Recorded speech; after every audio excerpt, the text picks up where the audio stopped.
Vandana Prajaranjana Shamanatira Pandachari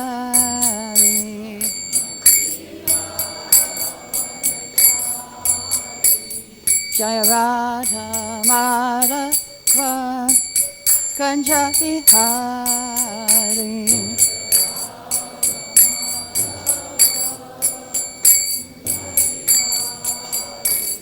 Hare Krishna Krishna Krishna Hare Hare Hare Rama Hare Rama Rama Rama Hare Hare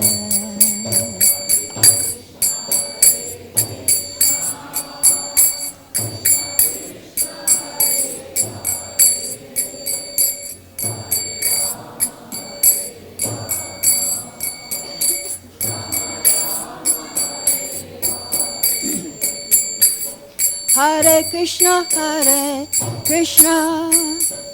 Krishna Krishna Hare Hare Hare Rama Rama Rama Rama Hare Hare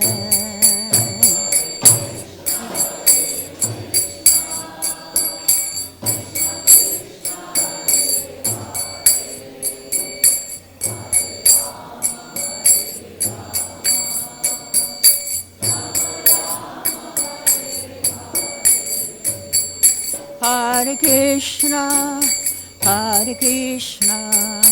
Krishna Krishna Hare Hare Hare Rama Rama Rama Hare Hare Hare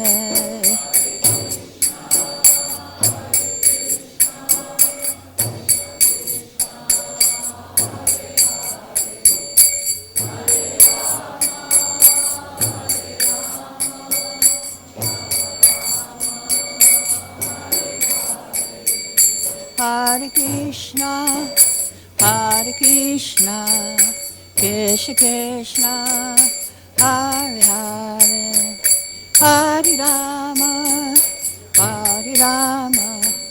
Rama Rama Hare Hare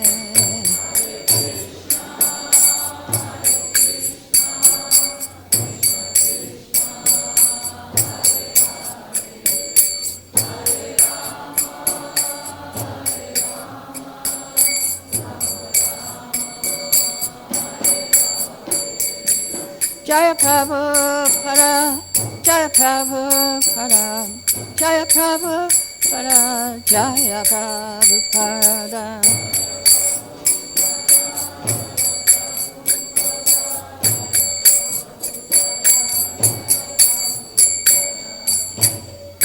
Srila Prabhupada ki Jai. Jayam Mishnapad Paramahansa Paribhakacharya Stutara Shishimad Bhaktivedanta Swami. Srila Prabhupada ki Jai. All glories to the assembled devotees. All glories to the assembled devotees. Glories to the assembled devotees. Glories to Shri Guru and Gauranga. I actually need a Bhagavad Gita. If maybe back there, I see it's over there. Someone can bring it up. Yeah, thank you. That's what I need.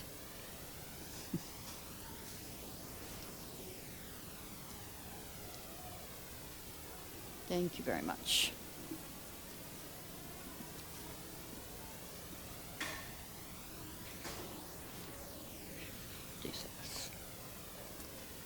So today we're going to read from Bhagavad Gita, chapter 2, verse 56.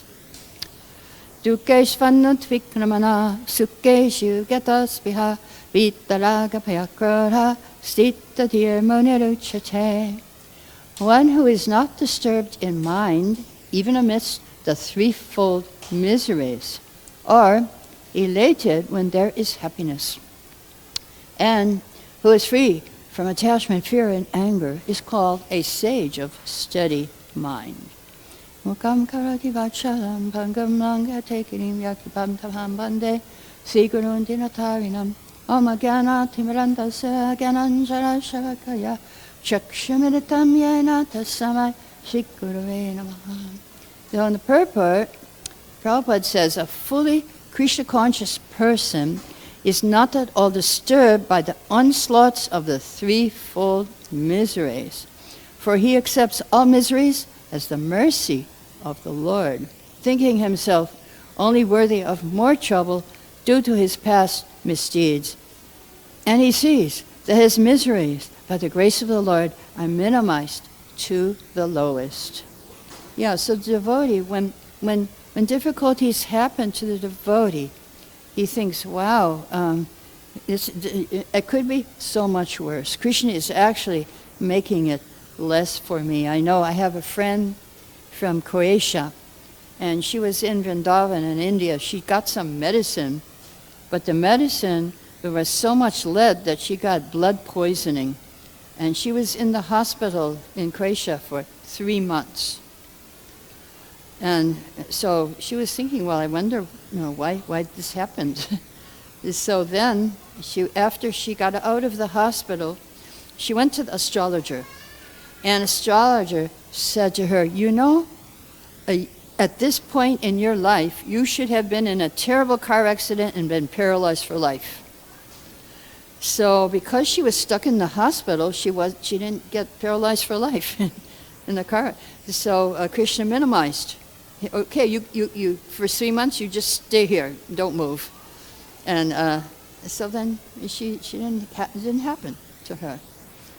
There was and so somebody who is not worshiping Krishna, who doesn't believe in God, if some difficulty comes, the first question is, why me? I'm such a good person. I didn't do anything bad, and I'm working honestly, supporting my family, and I have all the good qualities, of course, and so people, they like me, and I'm a good person. Why is this Why is this problem coming here? But material world means problems. Yeah, because we're here, it's going to happen. One day or another, it will happen. So, yeah, and then somebody else may think, wow, you see somebody else suffering. Like in India, I live in India, and I see sometimes people with no leg or one arm, or they're blind, and they're begging. They're begging at our temple in Vrindavan. So then sometimes I think like, wow, my feet are paining, but it could have been worse. At least I have feet to walk on. But then you might see somebody suffering, and you might think, oh, that poor person, better if I suffer. Why not me? Nobody thinks like that, except Prabhupada, of course, and some devotees of Krishna. They feel for others. Why not me? I will take it. Let me take the trouble for these people. And so, yeah, that is when difficulties come, then we see, oh, it should have been much worse for me, but actually, Krishna protected me. So similarly, when the devotee is happy, he gives credit to the Lord, thinking himself unworthy of the happiness. He realizes it is due only to the Lord's grace. He is in such a comfortable condition and able to render better service to the Lord. So that's how the devotee feels. Wow. I know there's some devotee, sometimes we ask, how are you? And he says, better than I deserve. It's a very interesting answer. So, yes. But if someone is not a devotee and he's successful in life, he said, yes, I work very hard. I am expert. I'm so intelligent.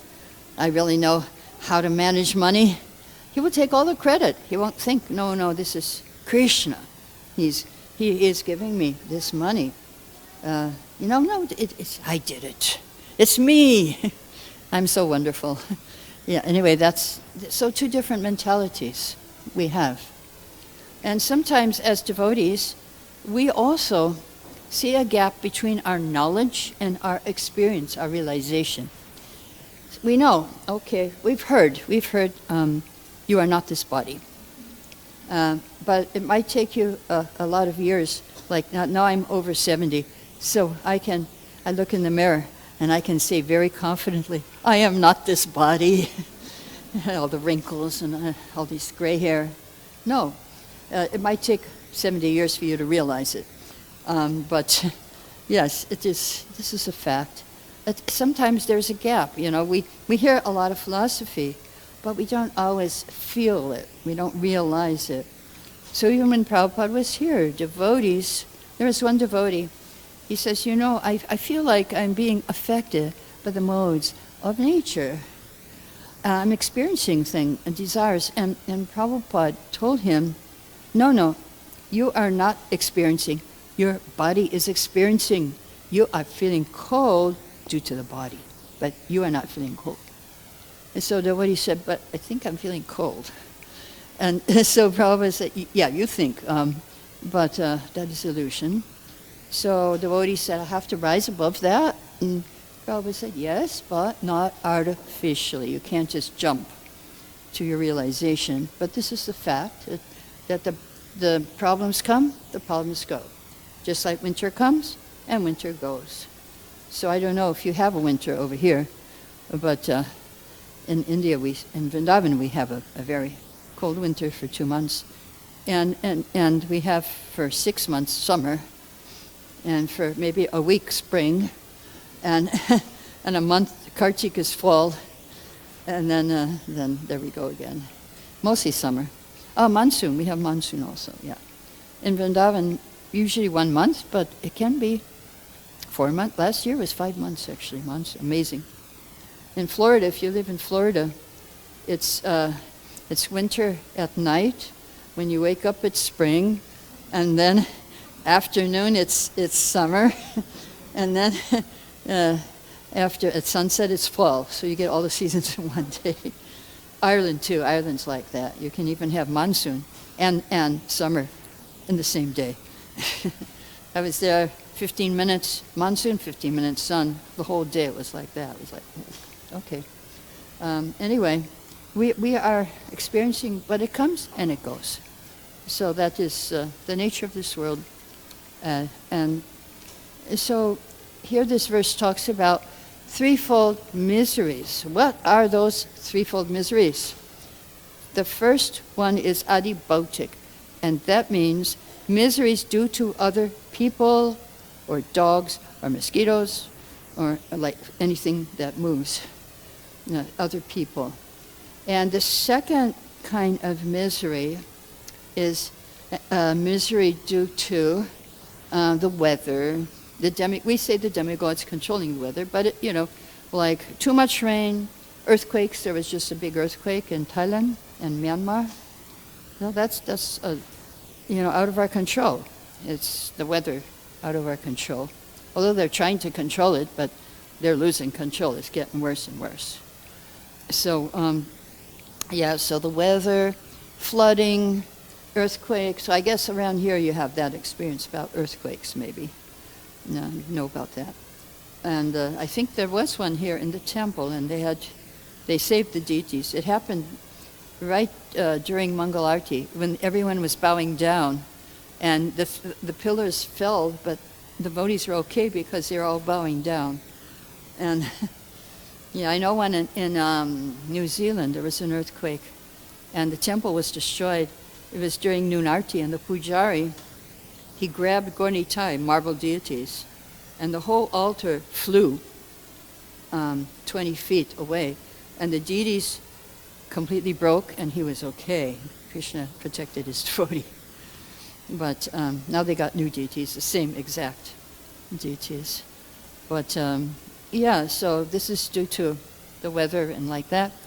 And then the third misery is the misery due to our own body and mind. And that is called adhyatmic. So in Bhagavatam explains how we can counteract these three miseries.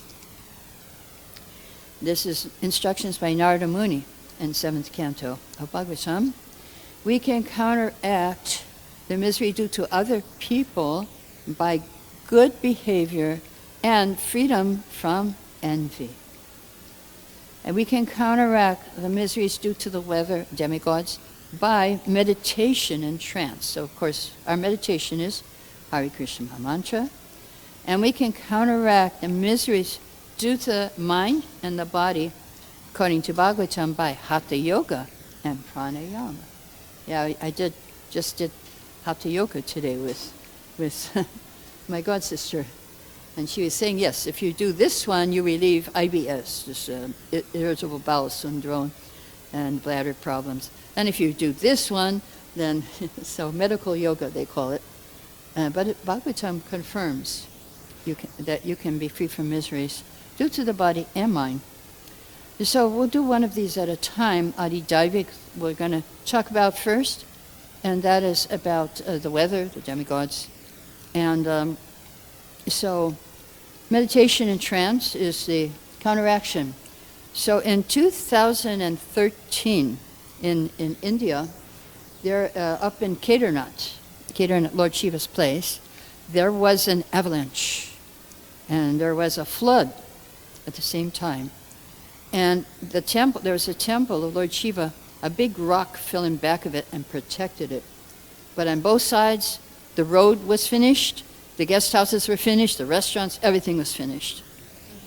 But there was one saintly yogi, perhaps, standing in front, meditating in trance on the deity of Shiva. He didn't notice that there was an avalanche, that there was a flood. He didn't notice. He was fixed in his meditation. So we can do that by meditating on these deities here. We can meditate in trance. So I was watching it on Facebook, of course, and all the details were there, and there were videos. And there was then the government, the people, there was about 1,000 pilgrims. It was summertime. So there was 1,000 people stuck up there because the roads were gone. The road was gone. So helicopters, the government sent helicopters to evacuate everyone. So it came the turn of that yogi. They said, okay, Babaji, you can go in the helicopter. He said, no, I don't need helicopter. I will walk. Okay, maybe he had mystic powers, he could fly because there was no road. But anyway, he didn't need it. Anyway, so we can, and there's examples of devotees also who did transcend the weather. There's one, my friend, who is temple president in Stockholm, Sweden. He used to live in Norway. Now, in Norway, it's high up, top of the world. So the sun sets in October, November. It rises in February. So they have night for many months, and freezing cold, and heavy wind, and snow, so much suffering. So this devotee, he was suffering so much when he was living in Norway. But then he became a devotee, and they sent him for book distribution to Norway. And he went there, and he didn't experience it anymore, because he's fixed on meditation. I have to sell these books for Prabhupada. So he didn't feel it. And people were so astonished, what are you doing out here in this crazy weather in the middle of the night? Well, of course it wasn't night, it was day, but it looked like night. And they said, no, these are very special books you must take. And people were taking, because devotees were so courageous. So that's another example, meditation and trance. Meditating on your service. And then you're protected from the miseries. The second misery is adibhautik, or miseries due to other beings. So you can counteract this misery by good behavior and freedom from envy. So in the material world, there's people who are better, superior to us. There's people equal, and there's people junior. So if someone is superior, you should not be envious, but you should try to help them, help them in their work. And if somebody's your equal, you should be friends. And if someone's your junior, you should try to teach them, bring them up. But in the material world, it's not like that. If someone's above you, you want to bring them down so you can go up there, just like when our Guru, Prabhupada, went to Japan, to the printers who was printing our Krishna book. He met one junior executive, and that executive, he asked him, what is your goal in life? So then the man took out a whole stack of calling cards. His name, the next one, all the executives. He took his out from the bottom, put it on the top. That's my goal in life. I want to be the top man. Anyway, yeah. So, but there's a higher goal than that, and that is, of course, our spiritual life. We have so many things for our body, but what do we feed the soul? The soul needs nourishment also. And so that's what we have to do. And so when we were in India, it was a very austere time. In 1970, 72, I went to India.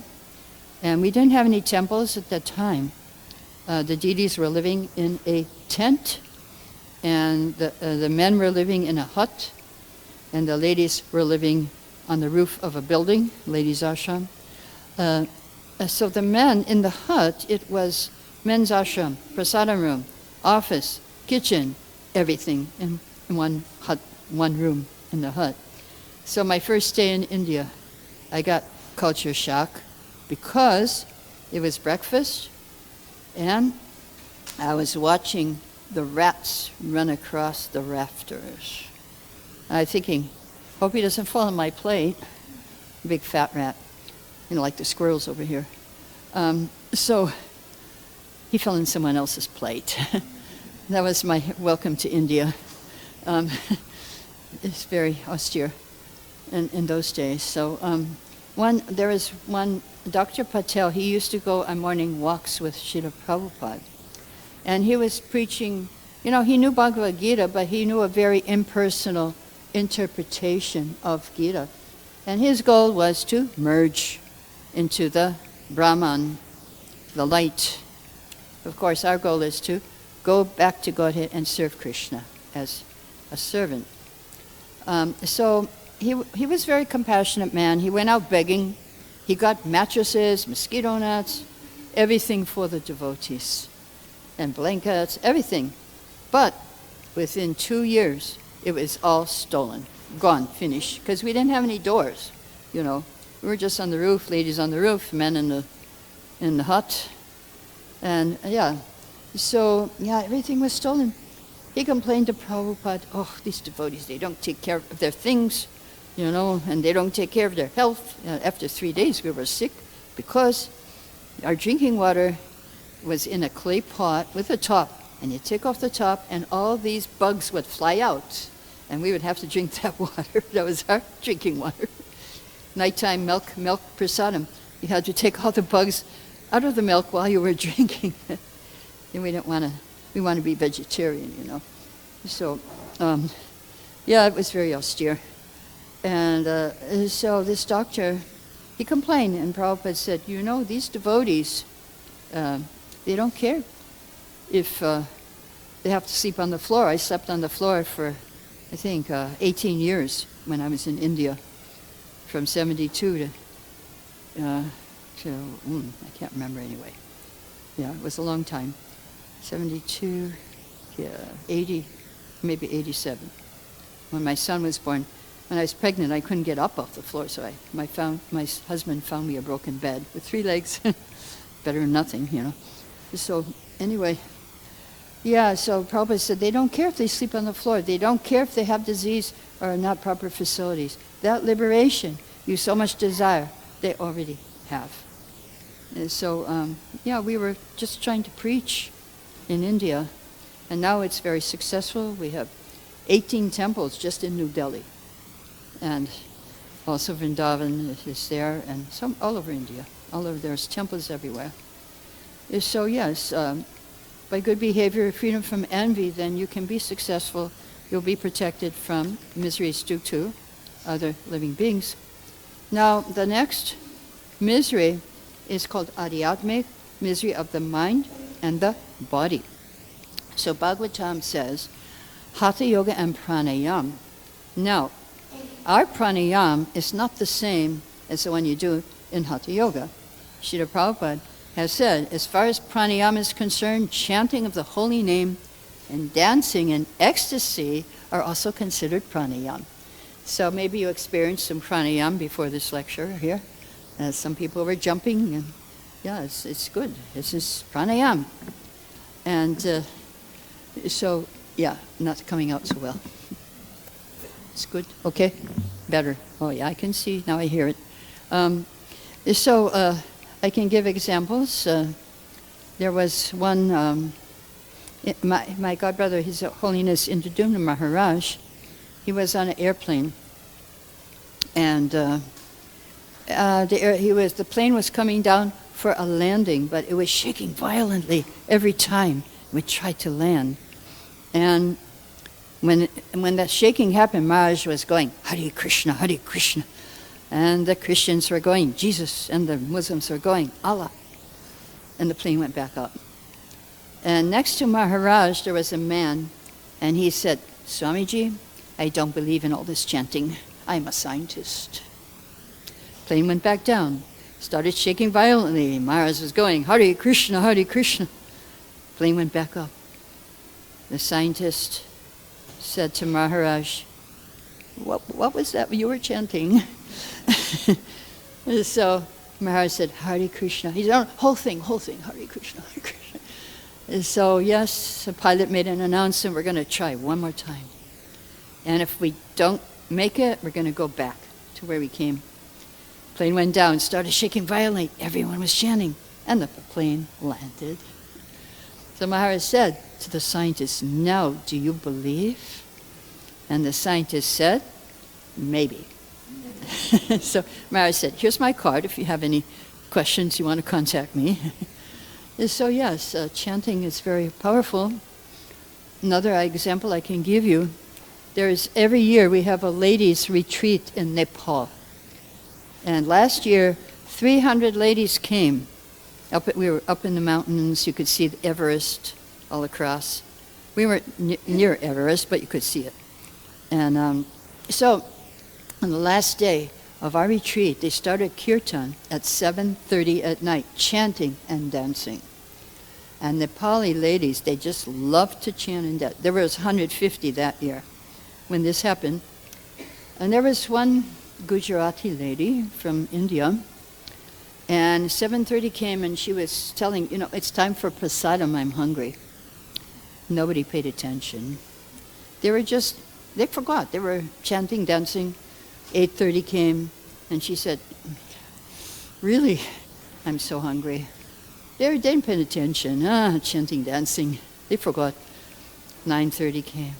She tried again, one last try. Nobody paid attention. So she joined the chanting and dancing also, and she forgot also.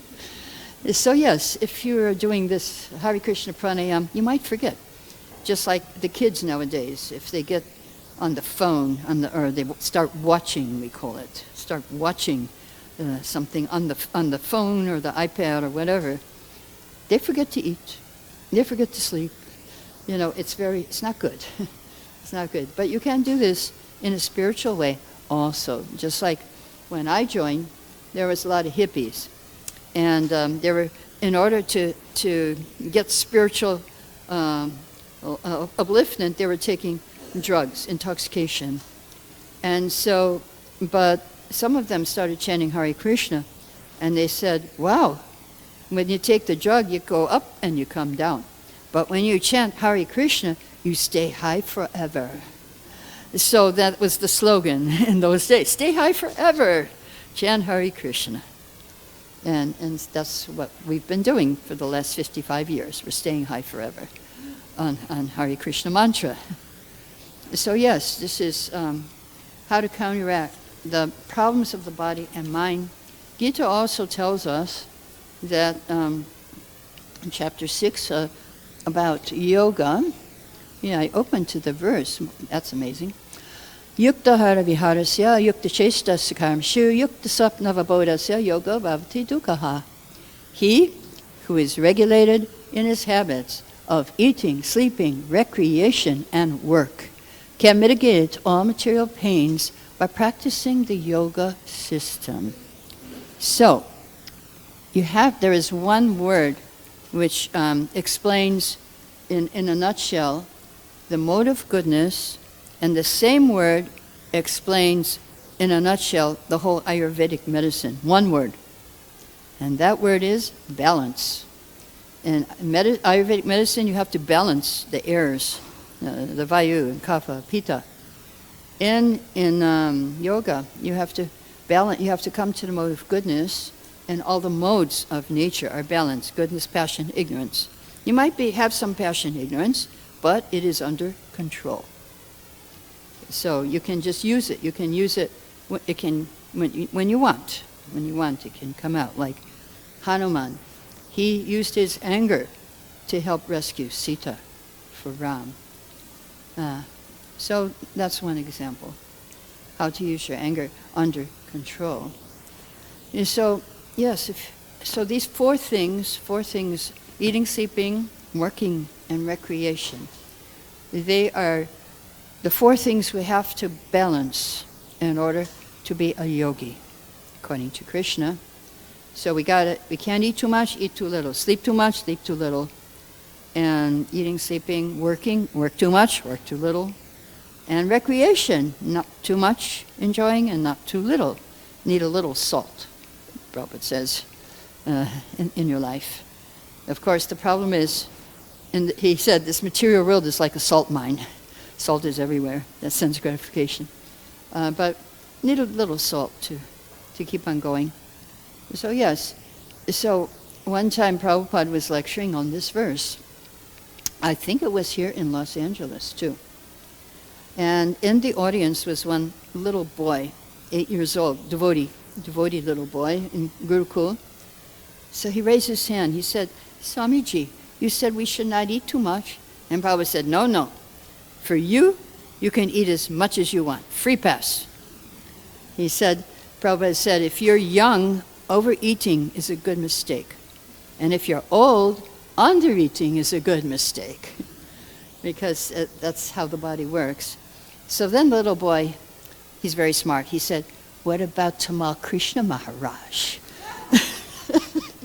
And so Prabhupada said, no, he cannot. Anyway, our Guru Kulis are very smart. So the devotee, the attitude of devotee is that there's a verse in Bhagavatam, Tatenu Kampam Sumikshamanam. He hopes against hope to get the mercy of the Lord. He's looking for mercy every day, however it comes. It's the mercy. So first, number one, you hope for mercy. Number two, you tolerate the reactions to your past misdeeds. Bunjana ivatma kritam vipakam. You have to tolerate. And so hope, tolerate, and serve. You don't stop your service to Krishna with body, mind, and words. And if you do these three things, hope, tolerate, and serve, you will be eligible to go to the spiritual world. You will inherit the kingdom of God. So this is what we want to do in this life. And I want to share one prayer with you. This is from His Holiness Sachinanda Swami. When you have a problem, this is how he advises, this is the way to pray. I cannot solve this alone. It is beyond my capabilities, intelligence, plans, ideas, etc. I sincerely request you to accept me as your surrendered soul and protect and maintain me. Protect me means keep me in a situation where I can function and the problems of material existence don't upset my life that much. So that's protect. Maintain me means maintain me on the spiritual platform, because that if we're on the spiritual platform, then we're not so affected. We can counteract the threefold miseries. We're not so affected by them. They come, they go. But we keep on serving, we keep on looking for the mercy, hoping, and we tolerate. We have to tolerate. So I'll stop here. If you have any questions or comments, you can ask at this point. Yes.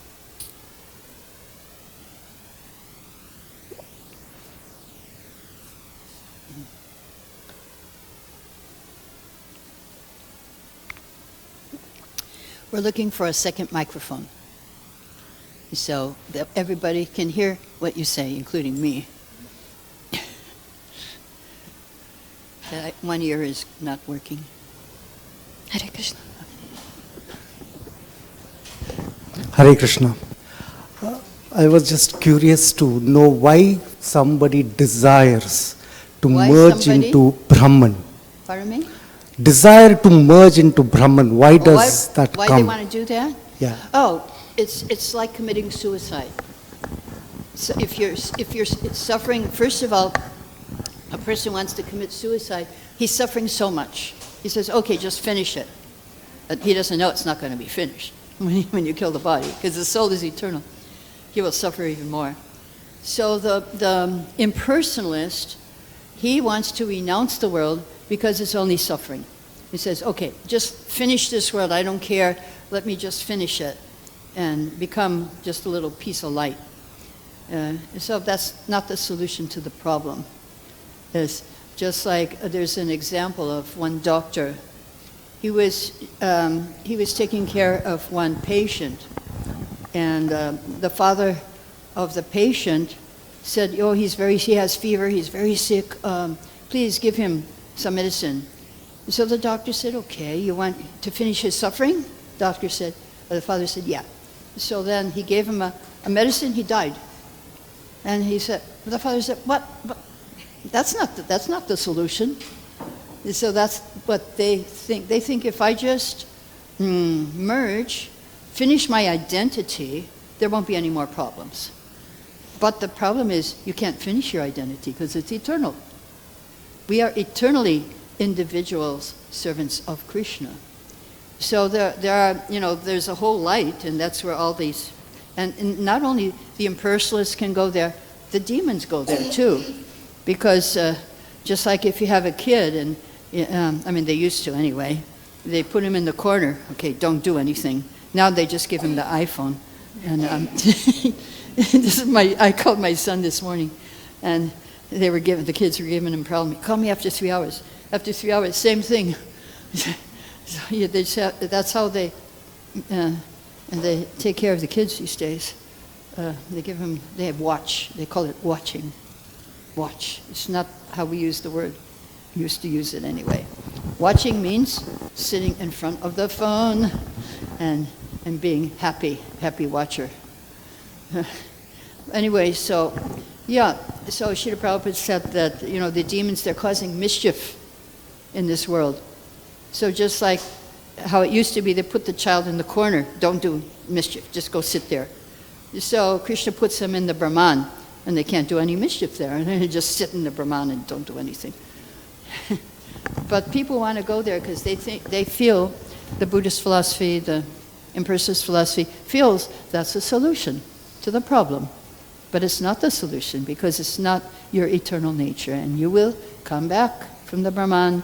Just imagine floating in the sky up there. What are you going to do? Yes?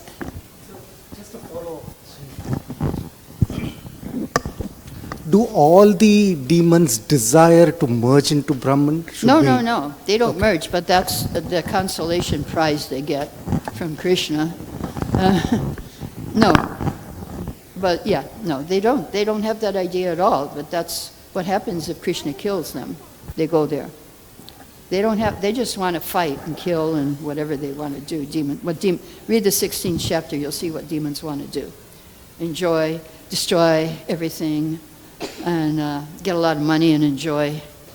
That's their philosophy. Okay, wait, we got one in the back, and then we'll move up front here. 1, 2, 3. Jai Shri Krishna.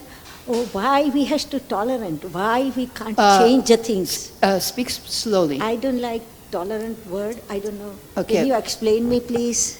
What is the question? Why tolerant? You say. Why do we have to tolerate? Yeah. If you want to be a yogi, and if you want to go to the spiritual world, then you have to practice tolerating, because you can't live in this world without tolerating. I'm sure you're already tolerating a lot of things. Yeah. So, Krishna is telling you to tolerate for spiritual purpose. we are tolerating for, our job, whatever, our family, that we tolerate on the material level. But he's telling you, you tolerate on the spiritual level.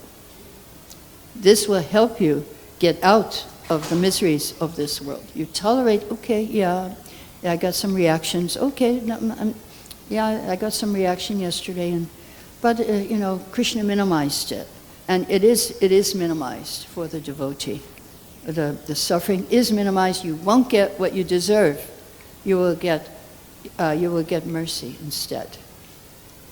Krishna said to Arjuna, don't tolerate, stand up for your right. No, he did say tolerate. In second chapter, verse 14, he said, you must tolerate the miseries. See, he was having a problem, emotional problem. So you have to tolerate your emotions and do your duty. Certain place you have to tolerate, certain place you have to stand. Yeah. Okay, up here, this gentleman here.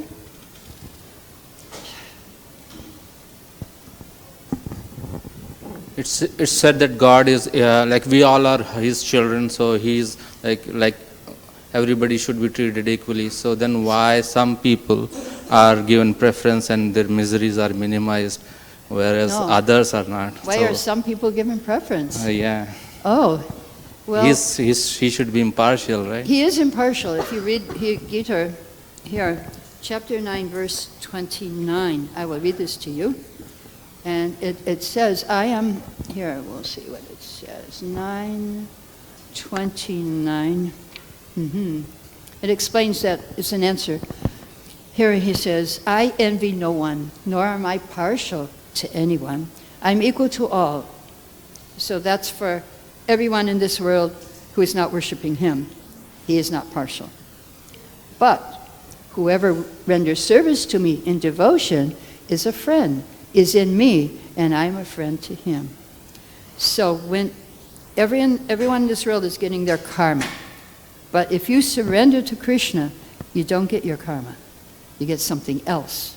And that is something very token, like you should have had your hand cut off. You get a little cut on your finger instead. If you serve Krishna, your karma is finished. Now you just get a little bit, little. But you're required to. If you want to be Krishna's friend, he'll be your friend too. And if you don't, okay, equal to everyone. Whatever you deserve, you get.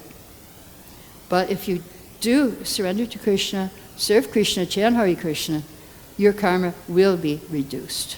It will be finished. Okay, next, yeah? So when we surrender to Krishna, we are supposed to get no karma, right? Like he says. You will get a token. You will get a token. Okay. It won't. Yeah, something will be there to remind you. Don't stay here. Yes. Next. Hare Krishna. I was wondering why do good things happen to bad people? Why good things happen? To bad people. Bad people. The more that I grow up, I see that no matter how good you do, it doesn't necessarily mean that good things will happen to you. And people go about the world doing bad things, and good things happen to them. They get success, they get happiness. And it's not because they pray more than anyone else. No. I don't think the people in war or people that have faced crime didn't pray enough, or their mothers didn't pray enough for them. And yet bad things happen to them. Why is that, and how do you Okay, so it? why do good things happen to bad people? I mean, yeah. Yeah, we see that happening now. Because you don't see the whole picture, you don't see the previous lives of that person. So if somebody is getting good things, it means he got it, he did the work in his past life. If he has lots of money, he must have been very charitable, given in charity to a lot of people, even to temples or churches in previous lives. But if he's bad in this life, it will finish. Either in this life or in the next life he'll be a beggar on the street. So you don't see the whole movie. There's a movie going on here. So you see the middle of it, but you don't see the beginning, you don't see the end. What's going to happen? So this is our chance as human beings to change our karma. This is the chance. So if we're good people, normally we will take the chance. 4 kinds of people surrender to Krishna, Gita says. If you're in distress, if you want money, if you are curious about the truth, the spiritual life, or if you want knowledge, if you really want knowledge. Those 4 kinds of good people take to Krishna consciousness or surrender or try to do something. And then there's 4 kinds of bad people. Those people who are completely ignorant, they don't care about God. And there's another people who work hard, they think the goal of life is to eat and sleep and mate and defend. And so they work hard like asses with, the carrot in front. And that's another class who don't worship Krishna. No, I'm doing my work, yes. That's all I need. If I have a good job, that's it. That's enough. That's all I need. I don't need to worship God. And then another kind is more intellectual. Goes to the university, gets a degree, but he doesn't realize that there's something more to life than this. And then there's another type who is just atheistic. He doesn't believe in bad people. And I just was reading this in another class. There was one rich lady, and all of a sudden she got cancer at the age of 40.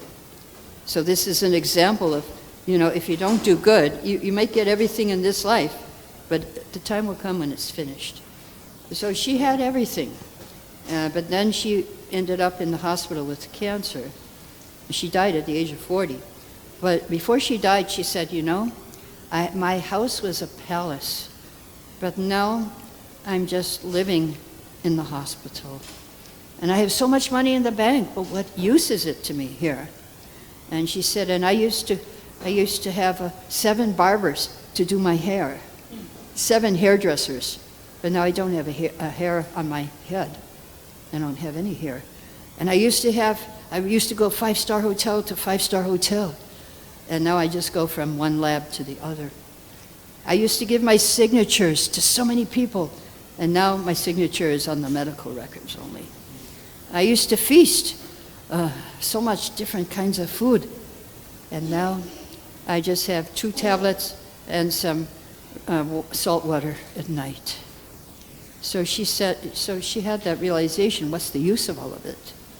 And it did happen to her. That it was, all of a sudden, it was just all taken away. Yeah. And we saw that during COVID. People would get sick and finish like that without any, no warning, healthy people, and then, all of a sudden finish. So, yes. So the most important thing is to be good in this life. Do good things. Do spiritual things, and it will come back to you in this life and the next. Krishna is watching you, and he's in your heart, and he's seeing, what did you do today for me? So yes, and so good people will listen, bad people will suffer, and it will be taken away from them. And next life there will be, before they come back here, the really bad people will go to hellish planets and be roasted and whatever, so many bad things will happen to them for years, and then they have to go become snakes and scorpions and cockroaches and whatever, and until so many births before they get to be a human being again, these bad people. Yeah, you read the 16th chapter of Bhagavad Gita, it explains that they will go down to the hellish. They don't see, they think, nobody's watching me. I can do as I like. I can be God. They all want to be God. They want to control everyone and have and enjoy themselves and control everyone. But Krishna is not like that. He wants everyone to enjoy with him together. Not like, I'm controlling you, you suffer. No. His desire, purpose of creation is for us to learn how to serve Krishna, how to be really good, spiritually good. And then he will take us back with him. And we'll enjoy eternally. In the spiritual world, no one's older than 16 years old. Isn't that nice? Even now, if you get old, you still feel young inside. You don't feel like you're old. You still feel Doesn't matter you're 40, 50, you still feel, oh yeah, no, I'm still young, yeah. Okay, another person? Okay. This is the last question, and then we will have the feast. Yeah, Hare Krishna. You spoke about the threefold miseries of Threefold life. misery. Yeah, and then you also proposed some remedies. So, but that remedies for those remedies to work, there is also an interplay of the previous karma, right? Just by Yes, following yes, these of remedies, course. you cannot Yeah. just get rid of those miseries. So, yeah, no, the thing is you have your karma, as I said before, but if you follow Krishna's instructions, you can get out of your karma. There is a way out. He says in the end of Gita, surrender to me, I'll protect you from all your past sinful reactions. So that's what we're all doing here. We're protected from our past karma. We're not getting the karma we deserve. We're getting something else. Okay. Hare Krishna, glories to Prabhupada. Hare Krishna.